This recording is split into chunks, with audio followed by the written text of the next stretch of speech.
So our next assessment for today is assessing the eye structure and visual acuity. So first is we're gonna introduce ourselves to the patient. So good evening, ma'am. My name is Marshall Berti. I'm from University of St. Anthony, and I will be your student nurse for today. So we're gonna verify the client's identity. So ma'am, can you set your name, ma'am? I'm San Basunti. So we have verify our client's identity, and after that we're gonna state the purpose and explain the procedure to the patient. So this procedure is we're gonna assess your eye structure, ma'am, for any abnormalities or any problems that we will find, and once we have gathered the data, so the data will be beneficial for us for future findings. And after that, we're gonna inquire for the patients for any pain in your eyes or anything that is bothering you, ma'am. None. So we have none. So after that, we're gonna close the windows and the curtains and the door for client's privacy, and we're gonna perform hand hygiene. So we're gonna perform hand hygiene. So after that, we're gonna inspect mom's eyebrows. So it's okay, it's completely normal. And after that, we're gonna inspect the eyelids of our patient. So ma'am, can you remove your glasses for proper. Okay, it's completely normal naman. And we're gonna inspect the cornea and also the pupil. So it's completely normal naman. So we're gonna use our equipment. So we're gonna use a pen light. So ma'am, we're gonna use a pen light. Okay.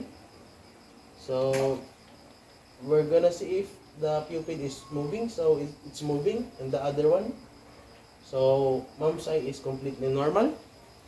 And after that, we're gonna ask mom to move his eyes. Mom, can you move your eyes from left and right and up and down?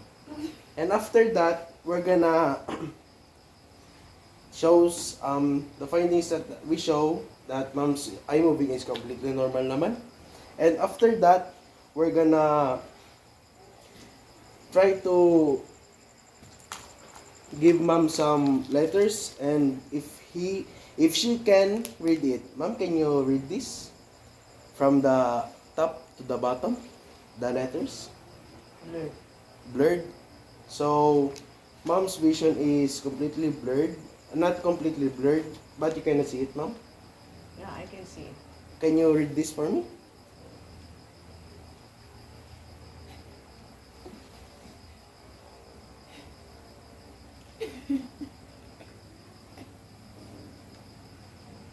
This one. It's this one. A. Letter A. B. C. D. So our patient's current condition is what is your condition, ma'am, of your eye today? Okay. It's okay, but she cannot read if it is far away.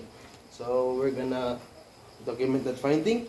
And after that, we're gonna inspect again.